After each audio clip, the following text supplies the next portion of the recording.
우리 한국교회에서는 다 새벽 기도를 드리고 있습니다.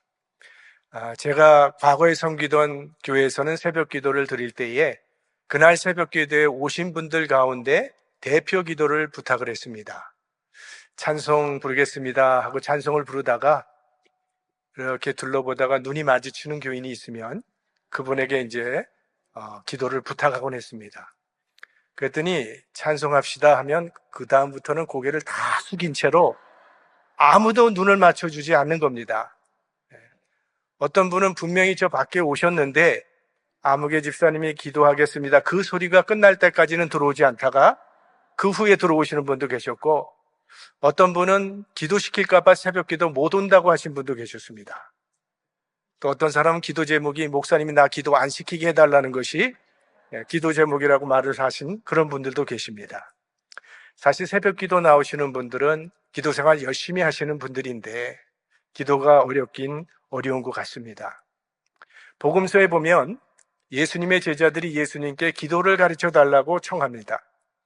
제자들이 예수님께 설교하는 법을 가르쳐 달라거나 찬양하는 법을 가르쳐 달라고 요청한 것은 성경에 나오지 않습니다.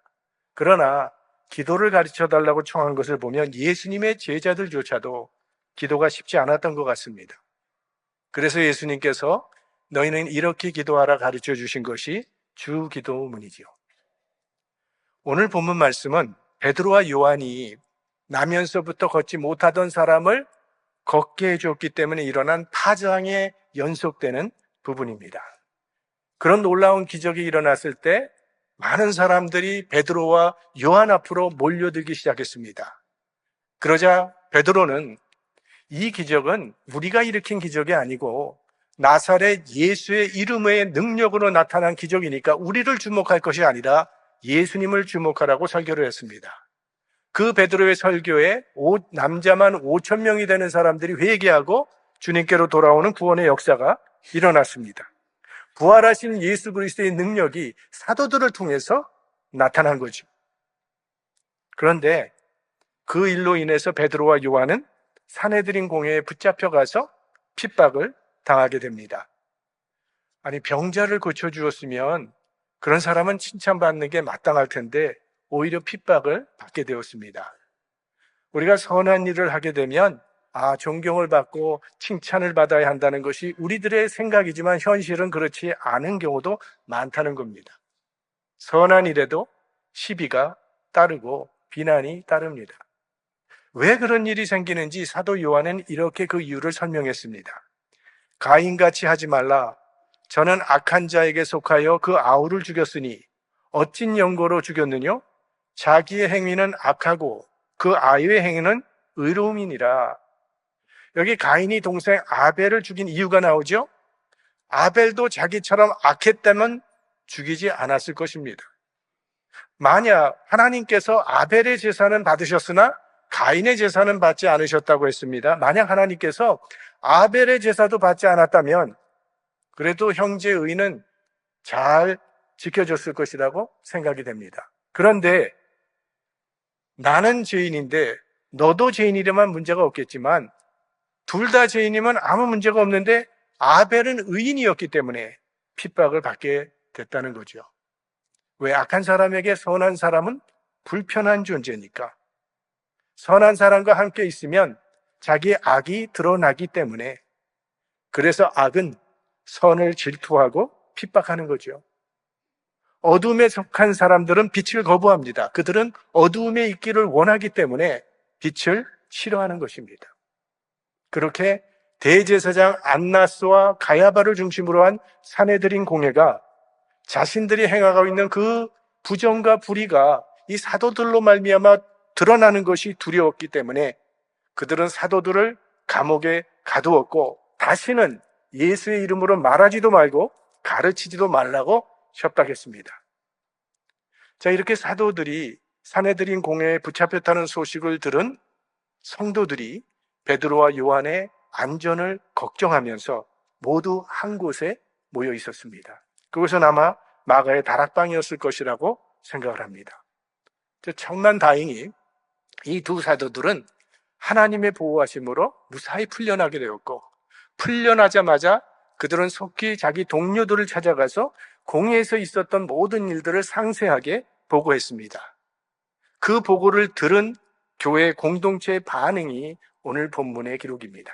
24절, 저희가 듣고 일심으로 하나님께 소리를 높여 가로되 대주제여 천지와 바다와 그 가운데 만유를 지은 이시오. 그러니까 일심으로 기도했다고 나와 있습니다. 한 마음으로 하나님께 기도했다는 말입니다. 핍박과 고난은 고통스럽지만 공동체에 주는 유익도 있습니다.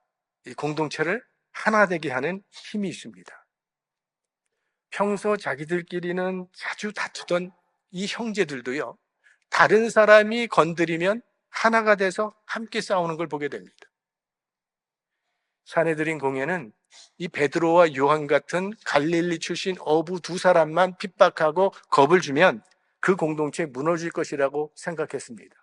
그런데 오히려 정반대로 온 성도들의 마음이 하나가 되어지는 그런 결과를 가져오게 되었습니다. 기독교 역사를 봐도 외부적으로 박해가 일어나면 그때는 교회가 더 단결을 했고 더 정결해졌습니다. 그러나 외부의 박해가 없어지고 편안해지면 그때부터 교회는 부패하기 시작했고 분열의 역사를 가져왔습니다. 중세기 기독교의 역사, 교회의 권세가 나라 위에 군림하게 되니까 그때부터 교회는 끊임없이 타락의 길을 갔습니다. 누구도 이 고난을 환영하고 좋아할 사람은 없습니다. 하지만 분명한 것은요, 이 고난은 우리의 영혼을 깨워주는 연단의 도구가 된다고 하는 사실입니다. 지금까지 우리의 삶을 그래도 바른 길로 인도했던 신앙의 사건들을 한번 여러분 떠올려 보십시오. 아마도 고난의 경험이 많을 겁니다. 간증 집회라고 하는 것은 결국은 고난 속에서 발견한 하나님의 은혜를 간증하는 것이죠. 사복음서 예수님이 당한 고난의 기록입니다. 그 고난의 정점은 십자가. 사도행전 사도들이 당한 고난의 기록입니다. 바울서신 사도 바울이 당한 고난의 기록입니다. 근데 이런 성경이 바로 우리들의 영혼을 인도하는 지침서가 되고 있다는 것입니다. 자, 그렇게 핍박 앞에서 온 성도가 한 마음이 되어서 하나님께 기도를 했는데 그 기도의 내용이 오늘 본문에 나타나 있는 것입니다. 그들은 이렇게 기도를 시작합니다. 대주제여 천지와 바다와 그 가운데 만유를 지은 이시오. 여기 대주제라고 하는 이 말은 모든 것의 통치자라고 하는 그런 뜻입니다. 그러니까 하나님은 우주 만물을 다스리시는 최고의 통치자라고 고백하고 있습니다. 자, 하나님께서 어떻게 베드로와 요한을 이 죽음의 위협에서 구원해 주셨는지 이 사도들의 간증을 들으면서 성도들의 마음 가운데 확신이 일어나기 시작한 겁니다. 확신이 생긴 거예요. 모든 일을 통치하시는 하나님께서 과연 자기 백성을 지키시고 보호하신다는 분명한 확신이 그들의 마음에 생긴 겁니다. 어려운 문제를 만나면 우리의 시선이 좁아집니다. 온통 문제에만 갇혀서요, 우리의 시야가 편협해집니다. 문제만 보이는 겁니다. 우리 눈이 문제에만 고정되어 있기 때문에. 그러나 그때 우리의 눈이 하나님을 향하게 되면 하나님은 문제보다 더 크신 분이라는 것을 그때 우리가 깨닫게 됩니다. 우리의 시선을 하나님께 고정하는 것이 바로 기도입니다. 어떤 문제가 여러분을 괴롭히고 있습니까? 하나님 안에서 해결 안 될 문제는 하나도 없습니다. 문제에 함몰되지 마시고 오늘 이 초대교회 성도들처럼 대주제이신 하나님을 바라보시기 바랍니다. 모든 것을 통치하시는 하나님께서 어떤 상황 가운데도 나를 지켜주시고 돌보고 계시다는 그 사실을 믿으시기 바랍니다. 우리의 시선을 하나님께 고정시킬 때 두려움은 사라지고 우리의 마음에는 참 평화가 임하게 될 것입니다. 너희 염려를 다 주께 맡기라. 이는 그가 너희를 돌보심이라. 이 고난 속에서 그들은 하나님은 대주제, 모든 것을 통치하시는 하나님이라고 하는 그런 믿음이 생겼어요. 그리고 그들의 기도 속에는 하나님의 섭리와 예정에 대한 확고한 믿음이 나타나 있습니다. 25절, 또 주의 종 우리 조상 다윗의 입을 의탁하사 성령으로 말씀하시기를 어찌하여 열방이 분노하며 족속들이 허사를 경영하였는고 세상의 군안들이 나서며 관원들이 함께 모여 주와 그 그리스도를 대적하도다 하신 이로소이다. 자, 이 말씀은 시편 2편 다윗이 쓴 시를 인용한 말씀입니다. 그러니까 하나님께서 1000년 전에 다윗의 입을 통하여 예언하신 말씀인데 열방과 족속들과 군왕들과 관원들이 함께 모여서 그리스도를 대적할 것이라고 예언을 하셨습니다. 근데 그 예언대로 이방인과 유대인이 하나가 되고 헤롯과 빌라도가 하나가 되어서 하나님이 기름 부으신 거룩한 종 예수 그리스도를 대적했고 그를 십자가에 못 박아 죽였습니다. 근데 이건 하나님께서 이미 오래전부터 그리스도께서 핍박받을 걸 알고 계셨고 누가 예수 그리스도를 핍박할 것까지 알고 계셨다는 그런 뜻입니다. 계속해서 28절을 보면 하나님의 권능과 뜻대로 이루려고 예정하신 그것을 행하려고 이 성에 모였나이다. 이 말씀을 보시면 하나님의 뜻대로 이루려고 예정하신 그것이라고 하는 것은 이건 십자가 사건을 말하는 것입니다. 이 십자가 사건은 하나님께서 예정하신 일이었다고 지금 말하고 있습니다. 이게 우연히 일어난 일이 아니라는 거예요.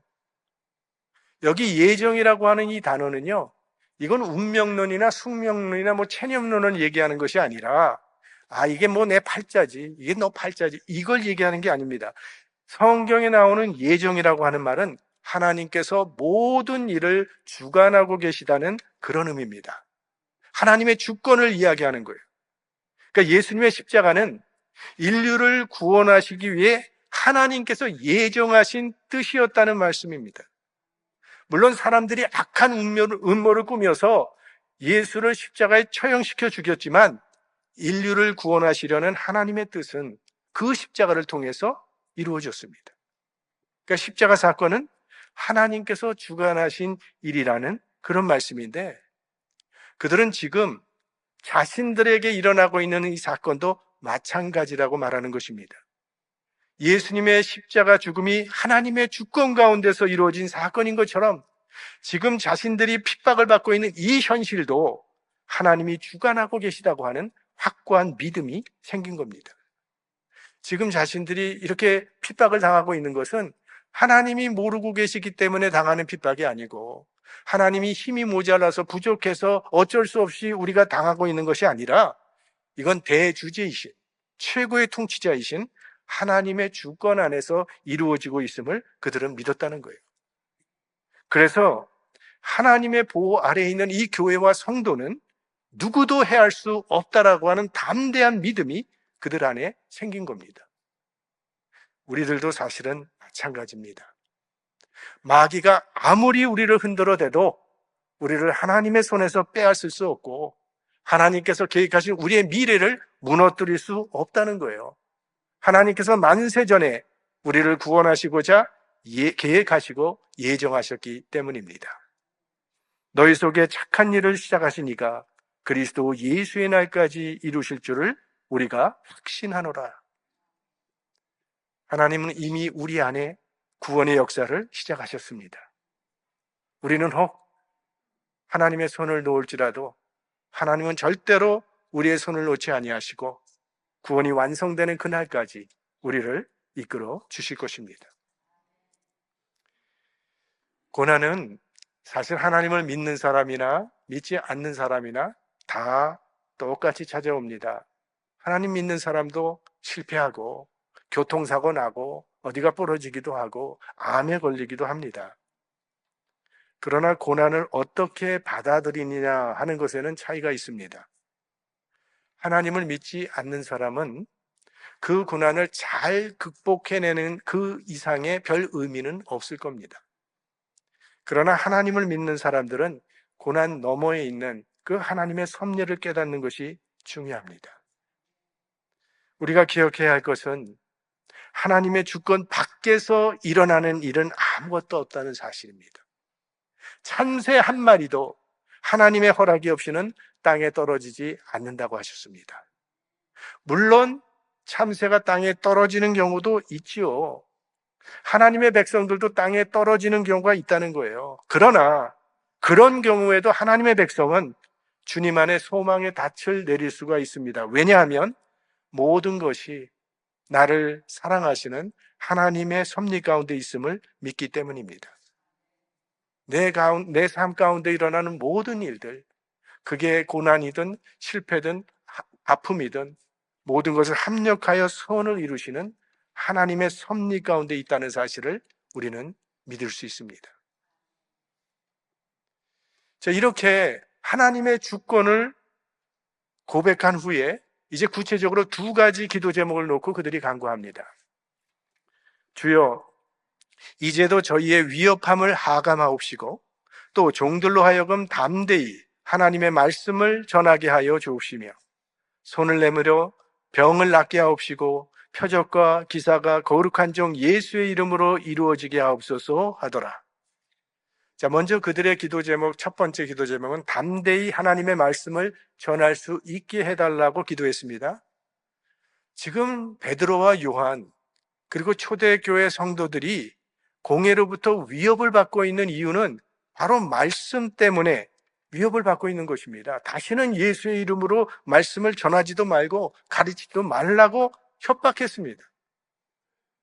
다시 한번 복음을 전하면 무슨 일이 일어날지 모르는 아주 위험한 상황이에요. 근데 그들의 기도는 이런 상황을 없이 해달라는 기도가 아니라 오히려 이 상황을 뚫고 나가서 담대하게 하나님의 말씀을 전할 수 있는 능력을 그들은 구한 겁니다. 아마 우리 같으면 하나님, 우리가 지금 큰 핍박을 당하고 있습니다. 이 핍박을 명쾌하여 주시고 속히 지나가게 해 주십시오라고 기도할 것 같은데 사실 우리의 기도는 상황이 변화되기를 기도할 때가 많지 않습니까? 어떤 사람이 나를 자꾸 힘들게 하면 하나님, 저 사람이 저를 좀 힘들게 하지 못하게 해 주십시오. 기도를 하죠. 근데 어느 날 보니까 이 사람이 타주로 이사를 갑니다. 정말 할렐루야. 하나님께서 내 기도에 응답해 주셨다고 기뻐해요. 근데 얼마 후에 보니까 그 사람보다 더 힘든 사람이 나타나. 그러면 어떻게 되는 거죠? 결국 문제는 나라는 거예요. 내가 변하지 않으면 상황이 바뀌어도 소용이 없습니다. 자신은 가만히 있고 상황이 변화되기를 기도할 것이 아니라 내게 그 상황을 뚫고 나갈 수 있는 능력을 주시도록 기도해야 할 것입니다. 이 초대교인들은요, 정말 어려운 상황 속에서도 하나님이 맡겨주신 그 사명 감당할 수 있는 능력을 달라고 기도했어요.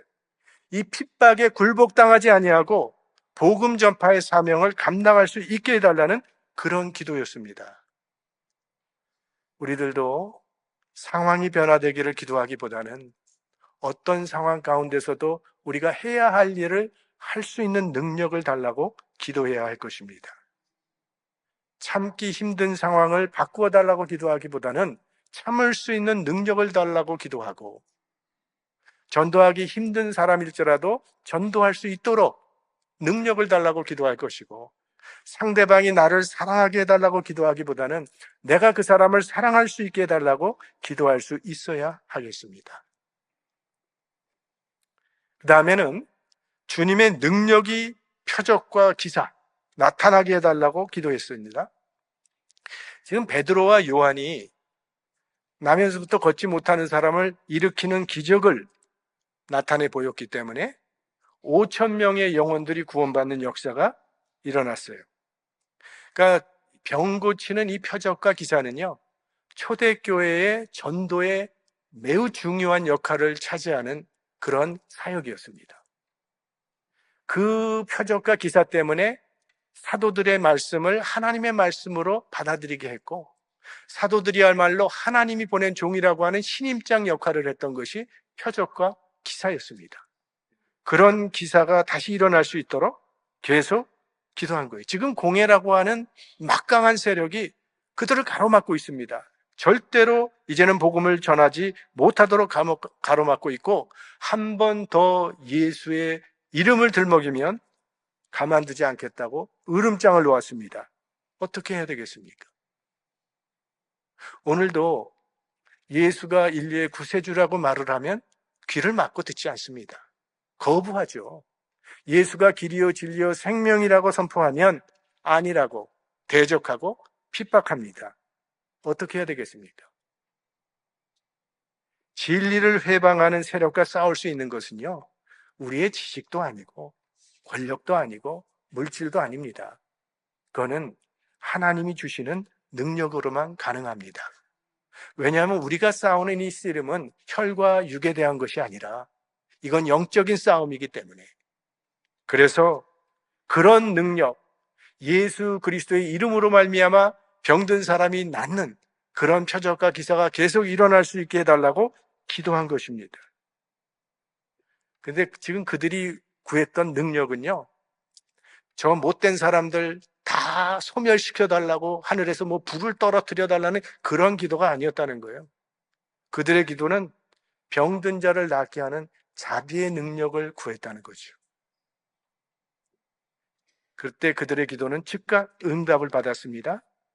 빌기를 다함에 모인 곳이 진동하더니 무리가 다 성령이 충만하여 담대히 하나님의 말씀을 전하니라. 여기 진동이 일어났다는 것은 지진을 말하는 것이고, 이거는 성경에서 주로 하나님의 임재를 나타내는 징표입니다. 그러니까 지금 하나님께서 초대교회 성도들의 기도를 들으시고 있다는 그런 증표가 되는 거예요. 그래서 초기 교부 크리스토스톰은 이 부분을 이렇게 해석을 했습니다. 그 장소가 흔들린 것은 저들을 더욱 흔들리지 않게 하였다. 그래서 이 기도의 결과로 그들은 모두 성령이 충만해서 담대하게 하나님의 말씀을 전하게 되었어요. 자, 왜 그들은요, 이렇게 위협을 무릅쓰고라도 하나님의 말씀을 전했던 것일까요? 하나님의 말씀을 전하면 불이익을 당할 것이 분명한데 왜 끝까지 멈추지 않고 하나님의 말씀을 전하려고 했던 것일까요? 여기서 우리는 교회의 본질을 깨닫게 되는 겁니다. 교회의 교회됨은 하나님의 말씀을 증거하는 데 있다는 거예요. 교회는요, 예수가 구세주 되심을 땅끝까지 선포하기 위해서 주님께서 세우신 증인 공동체입니다. 하나님이 세상을 이처럼 사랑하사 독생자 예수 그리스도를 보내주셨고, 누구든지 예수 믿으면 구원받게 하는 것이 하나님의 뜻이에요. 그래서 예수 그리스도께서 부활 승천하시면서 제자들에게 이 복음을 땅끝까지 전하라고 명하신 것입니다. 하나님의 말씀을 증거하는 것이 교회가 존재하는 이유이기 때문에 이 사도들은 어떤 불이익을 당하더라도 복음을 전할 수 있게 해달라고 기도했던 것이고, 그 기도가 하나님의 뜻에 합했기 때문에 그 기도는 즉시 응답을 받은 것입니다. 참된 기도는 내가 원하는 것을 얻어내는 것이 아니라 나를 통해서 하나님의 뜻이 이루어지기를 바라며 간구하는 것이라는 겁니다. 옛날에 우간다에 이디 아민이라고 하는 아주 악명 높은 독재자가 있었죠. 검은 히틀러라고 하는 별명이 붙었던 악명 높은 독재자. 그가 통치하고 있었을 때 거기 케파 샘판지라고 하는 목사님이 계셨습니다. 근데 이 목사님이 종종 이 정부의 부정과 불의를 규탄하고 책망하는 그런 설교를 했습니다. 어느 날 줄 예배를 마치고 사무실에 돌아와 보니까 비밀경찰 5명이 이 목사를 기다리고 있었습니다. 우리는 국가의 명령을 받아서 이 반국가 범죄자 당신을 처단하기 위해서 왔습니다 하면서 총을 겨눕니다. 그때 샘판지 목사는 이런 부탁을 했습니다. 제게 2분의 시간을 허락해 주면 내가 믿는 하나님께 기도드리고 내 생을 마감하길 원합니다. 그래서 2분의 시간을 허락을 받았습니다. 그리고 샘판지 목사님은 기도를 했습니다. 하나님 아버지, 우간다의 통치자 이디 아민을 용서해 주십시오. 또 원하지 않으면서도 그의 명령을 받들어야 하는 이 5명의 형제들을 용서해 주십시오. 그리고 우간다 국민에게 자유를 주십시오. 내 사랑하는 조국이 사랑의 땅, 의의 땅이 되도록 도와주십시오. 나의 죽음으로 다시는 이런 비극이 이 땅에 되풀이되지 않도록 긍휼을 베풀어 주십시오. 기도를 마쳤을 때 이 목사의 눈에는 눈물이 흐르고 있었고 또 경찰들의 눈에도 눈물이 흐르고 있었습니다. 그 5명 중에 리더 대격되는 사람이 목사님 앞에 무릎을 꿇었습니다. 목사님 죄송합니다. 우리가 큰 죄를 저지를 뻔했습니다. 빨리 목사님은 피신하십시오. 교회에 계시지 않는 것으로 보고하겠습니다. 빨리 이 자리를 떠나십시오. 그래서 샘판치 목사는 그때 우간다를 탈출해서 미국으로 왔고 이 미국에서 우간다 기금이라고 하는 단체를 세워서 우간다 복음화를 위해서 헌신을 하다가 이디 아민이 이제 다른 곳으로 망명을 갔을 때 다시 우간다로 돌아가서 지금은 교회 사역과 고아들을 위한 사역을 하고 있습니다. 하나님은 분명히 우리의 기도에 응답해 주십니다. 오늘 초대교회 성도들의 기도는 하나님의 응답을 받았고 하나님이 뜻하신 대로 담대하게 복음은 위축되지 아니하고 그들을 통해서 계속 퍼져나가게 되었습니다. 하나님은 우리를 통해 하나님의 뜻을 이루어 가시기 원합니다. 그런데 그 하나님의 뜻은 기도를 통해서 이루어지도록 하셨습니다. 우리의 기도가 하나님의 뜻에 합한 기도가 될 때 하나님은 우리의 기도에 응답해 주실 것입니다. 여러분의 기도가 하나님의 큰 응답을 받는 기도가 되시기를 주님의 이름으로 축원합니다.